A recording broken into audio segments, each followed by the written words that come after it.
You will hear a number of different recordings, and you will have to answer questions on what you hear. There will be time for you to read the instructions and questions, and you will have a chance to check your work. All the recordings will be played once only. The test is in 4 sections. At the end of the test, you will be given 10 minutes to transfer your answers to an answer sheet. Now, turn to Section 1. Section 1. You will hear a conversation between the head librarian and a student who wants to do voluntary work in the children's section of the library. First, you have some time to look at questions 1 to 6.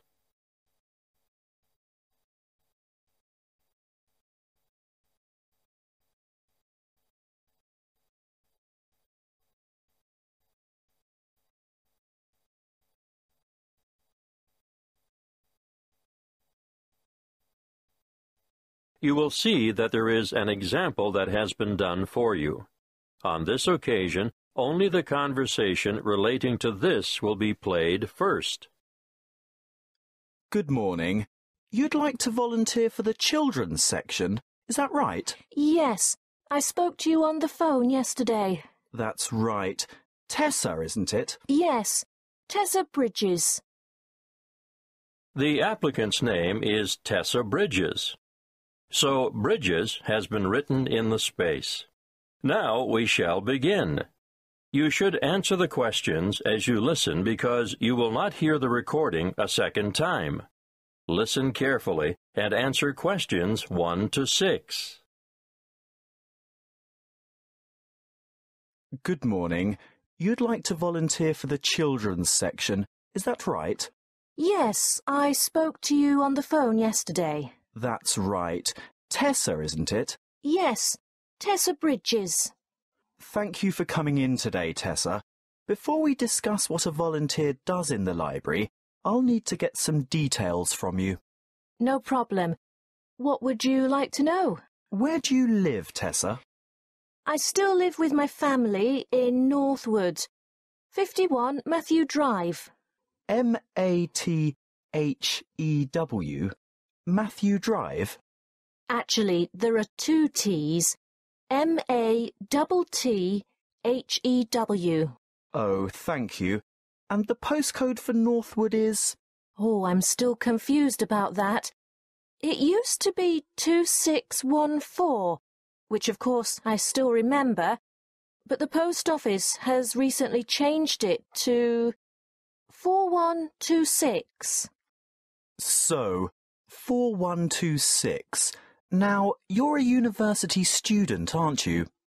Not exactly. I go to Northwood Polytechnic. I'm in my final year. In your final year. So what are you studying? I mean your main subject. Oh, I'm majoring in creative writing. And are you enjoying that? Very much so. I love it. When I graduate, I want to write children's books. That's great. Now, I can see why you're keen to volunteer at the library. We're always grateful for the extra help, but I still have to ask you some more questions about your previous experience. That's fine, but I haven't had a full-time paid job yet. Not to worry. Part-time work or voluntary work gives you the experience most employers are looking for.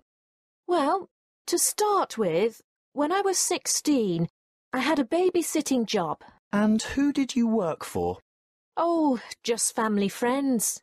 How long did you babysit for family friends? Oh, about 2 years, on and off. After those 2 years were up, what did you do then? Well, I was still working as a babysitter on the occasional evening and weekend when I became a peer tutor at school. I did that for 1 year, my last year at senior high.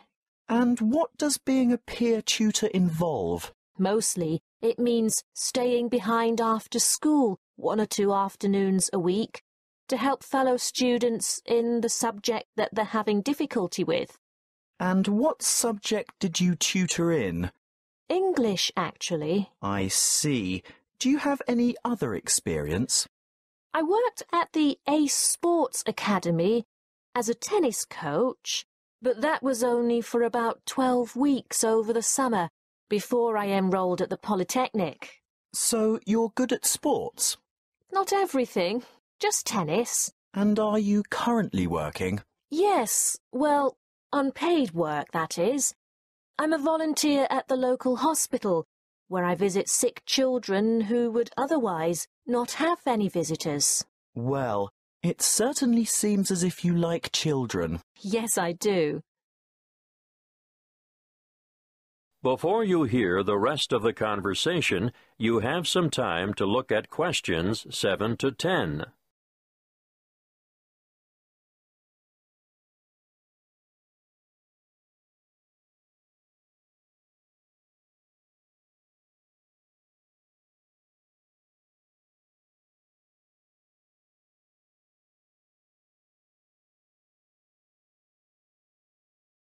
Now, listen and answer questions 7 to 10. Well, Tessa, what I need to know now is what your schedule is like, so that we can fit you into the roster here. Can I assume that you're not able to work Monday to Friday during office hours? Right. I'm very busy with lectures, workshops, and assignments during the week. How about weeknights? Say 5 to 7 in the evening. That's a very busy time in the children's section. Well, I couldn't commit to more than 3 evenings a week, and even then it would depend on my schedule. Yes, I understand.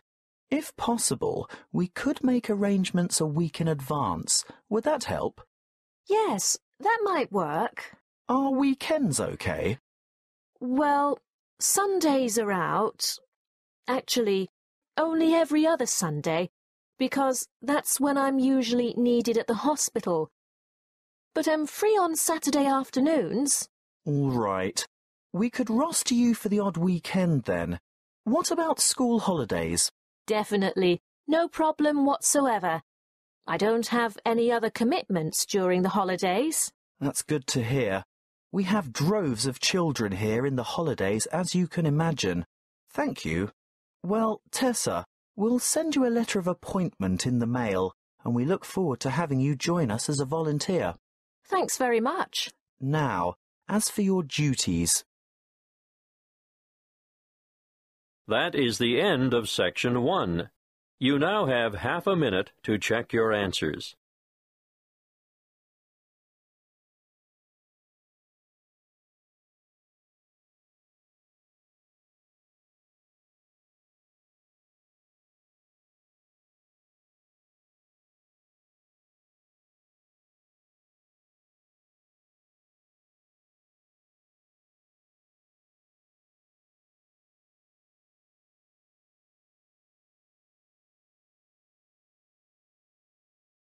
Now, turn to Section 2. Section 2. You will hear a radio advertisement for a health program. First, you have some time to look at questions 11 to 17.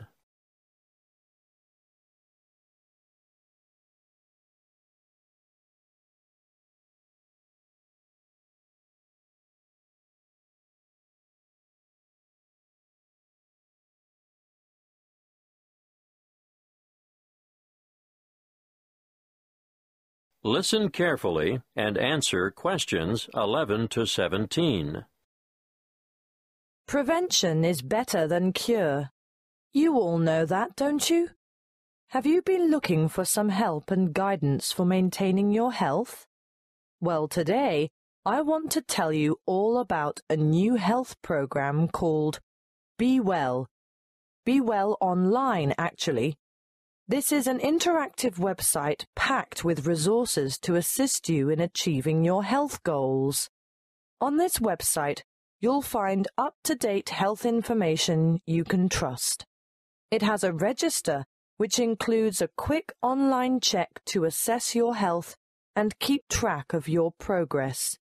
What do you want to do? Lose weight? Give up smoking? manage your blood glucose levels, or just improve your overall fitness. Use the simple online assessment tool and receive a personalized report on your current state of health. This is what we call your wellness register. After you've completed this, you'll be ready to move on. Now, the Active Health Agenda is where our team of experts has created a series of interactive 8-week programs for some of the most common health goals. These are aimed at differing ages and lifestyles, and include healthy eating and workout plans, plans for losing weight, stress management, longevity, or how to age gracefully by maintaining your health, and express workouts for those of you who never have enough time. If you join up to Be Well Online, you'll not only be able to use a whole suite of interactive tools and calculators, but you'll also have unlimited access to an extensive library of health articles, delicious, simple recipes, and illustrated exercise descriptions. Let's look first at the active sport component. This gives you individual attention. In fact, it's a virtual personal trainer. Sports science and fitness experts have developed programs that will enable you to take on a specific sporting challenge or fitness goal adapted to your particular ambition and skill level. Detailed daily warm-ups and workout plans and weekly training schedules will help you prepare for any upcoming event of your choice. Marathons, triathlons, open water swims, cycling, or fun runs are just some of the events you could enter with confidence when you've completed an active sport program. Be Well Online also features an active care project. This caters for individuals who want to address specific health needs. The 4 courses in most demand are Stop Smoking, which will give you strategies, email support, and reliable tools and resources to help you quit smoking forever. Then there is Glucose Management, a self-care program designed for people with high blood sugar, which will help you manage your condition and improve your overall health.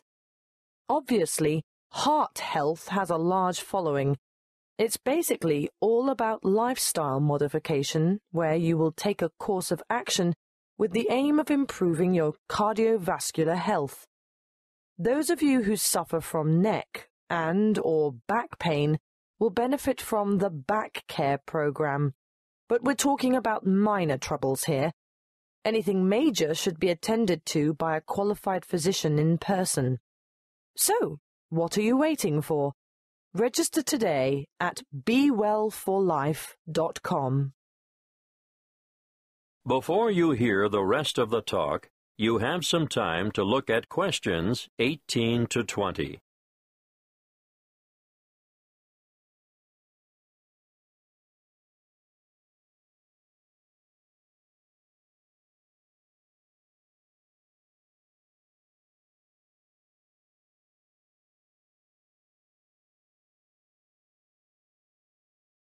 Now listen and answer questions 18 to 20.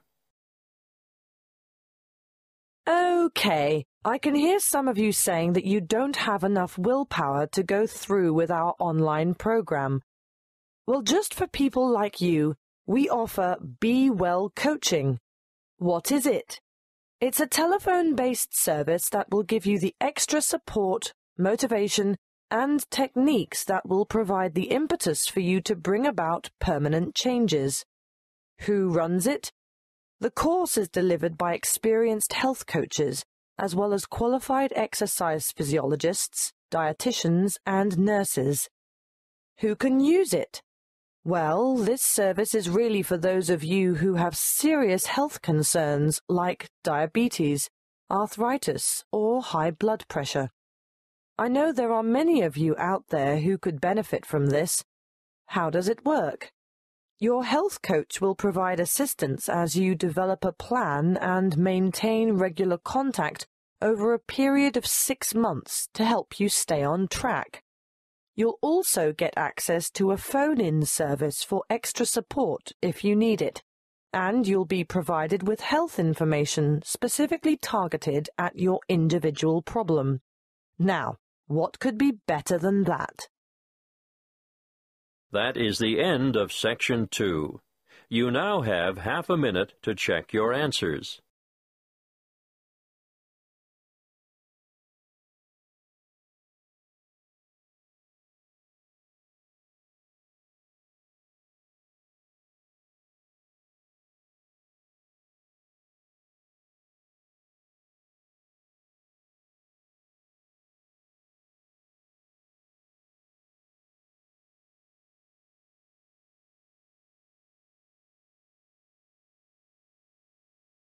Now, turn to Section 3. Section 3.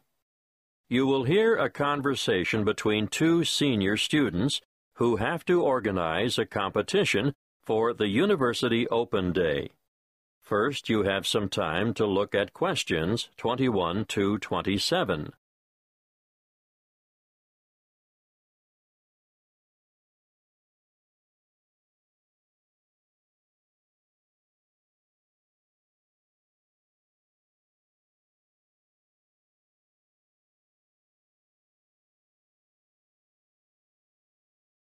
Listen carefully and answer questions 21 to 27. Hi, Grant. What sort of competition do you think we should organize? Well, Claire, the Open Day Committee was pretty clear on that. It must be something with youth appeal. That makes sense. After all, most of the visitors will have just left high school. Yeah, so I was thinking technology? Do you mean something which uses the latest technology, like an iPod? Something like that, but a bit more expensive maybe. What about the latest iPhone? I'm saving up for one right now. Let's make it an iPad. I wish I'd had a tablet computer when I started university. Yeah, that's a great idea. That should get a lot of our younger visitors interested. Right. Let's go with that then. Fine. We could go into town now and buy it. I saw great deals advertised at the Rick Smith store. Oh, I don't think we'll have to worry about that. A university purchase order will probably be arranged through the Resources and Supplies section. Well, that's settled then. What about the competition? Is it going to be a game of skill or a guessing game? Or something else? What do you think would work best? Good question. I don't think it should be anything too hard, or anything that will make the visitors look silly. Some of them have such fragile egos. True. So, something that anyone can do. Nothing competitive, no skill or intelligence involved. That's right. But the main thing is that the contestants have a lot of fun. How do we do that? Well, I was thinking of a popular TV series, science fiction or science fantasy. I don't actually know the difference. Go on. It's a series where in every episode the main characters step through a portal into another world or another era. What's a portal? It's like a gateway or entrance to something. Okay, I get it. They'll be stepping into the new world of tertiary learning. So somehow we encourage people to step through this portal.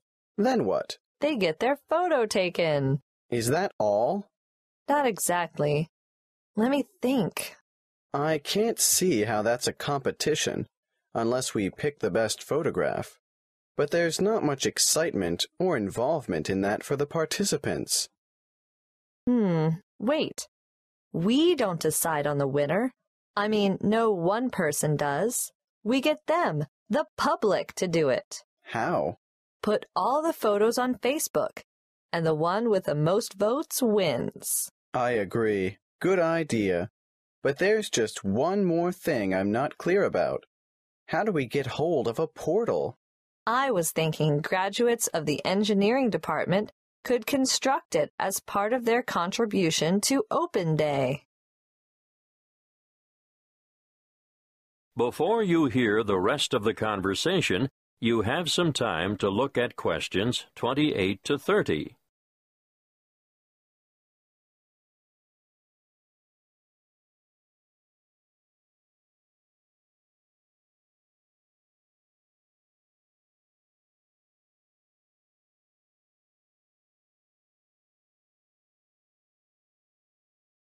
Now, listen and answer questions 28 to 30. How do visitors enter the competition on Open Day? Well, firstly, they have to make their way to the portal photo booth on campus. Okay, a bit like a treasure hunt to start with. Yes, and then they get their photo taken stepping through the portal. And they'll have to write down their details. You know, name, phone number, email. No, hang on. Let's keep it simple. Just name and email address should do.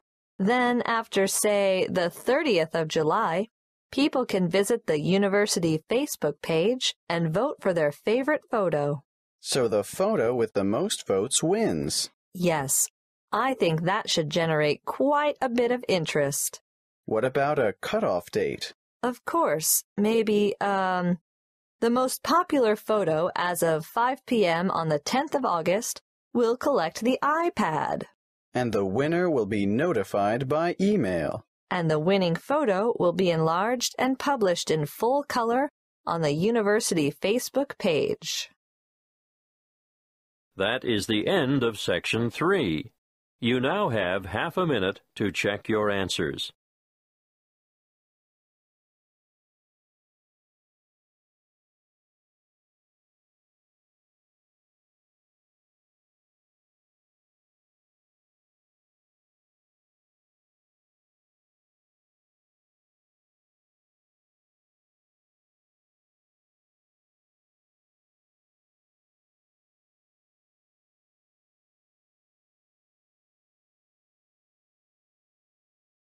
Now turn to Section 4.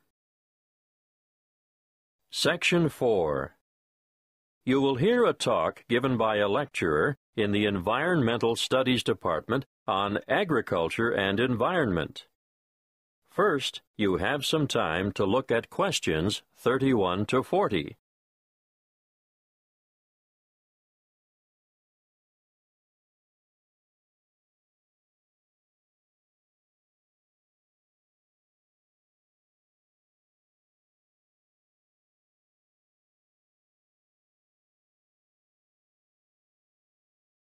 Listen carefully and answer questions 31 to 40.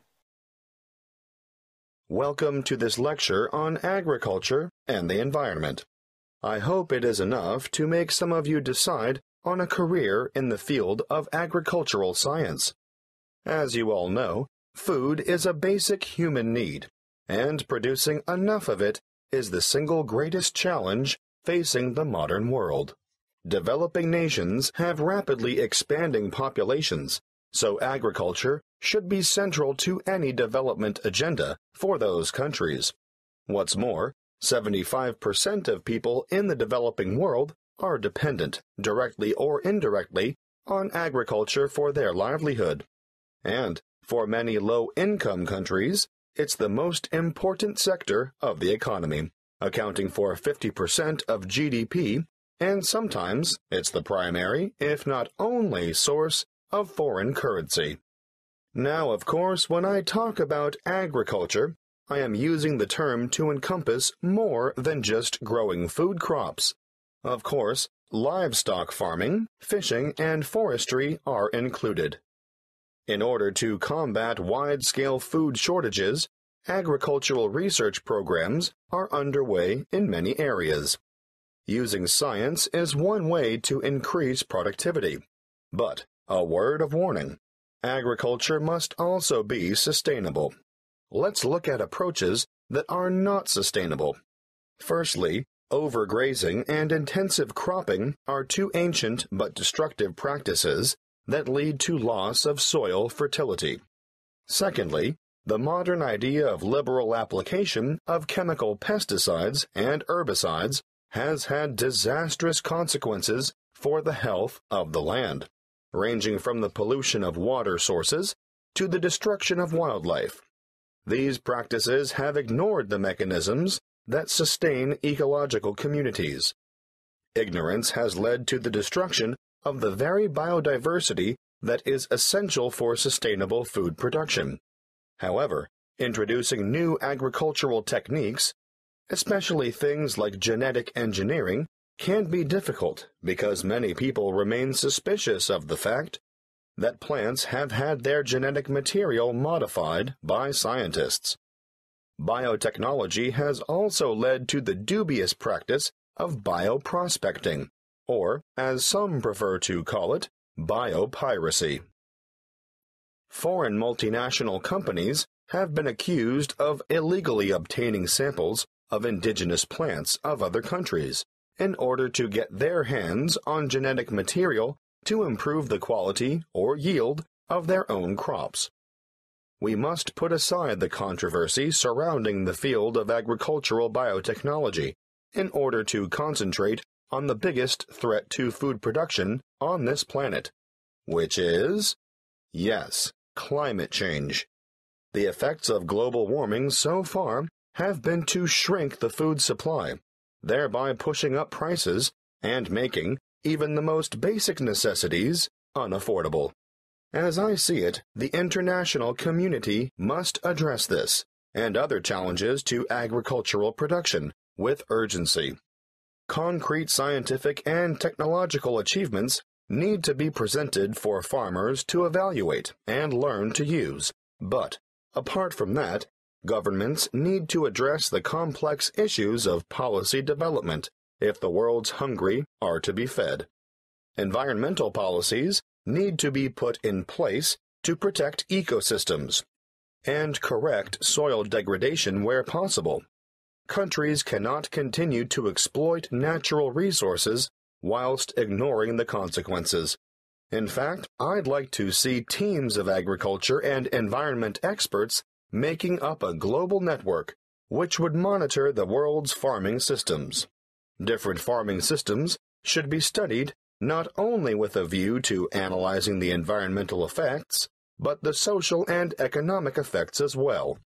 The studies would be carried out with a view to stemming pollution and erosion and promoting safe, cost-effective practices that will guarantee a secure food supply in the future. Monitoring sites would need to be set up all across the world and data collected in a systematic way. Of course, building the online infrastructure for such a project would cost millions of dollars, and there would be ongoing costs involved with the monitoring system, but the information gathered would go a long way towards solving the problem of feeding the masses and ensuring millions of people don't face a hungry future.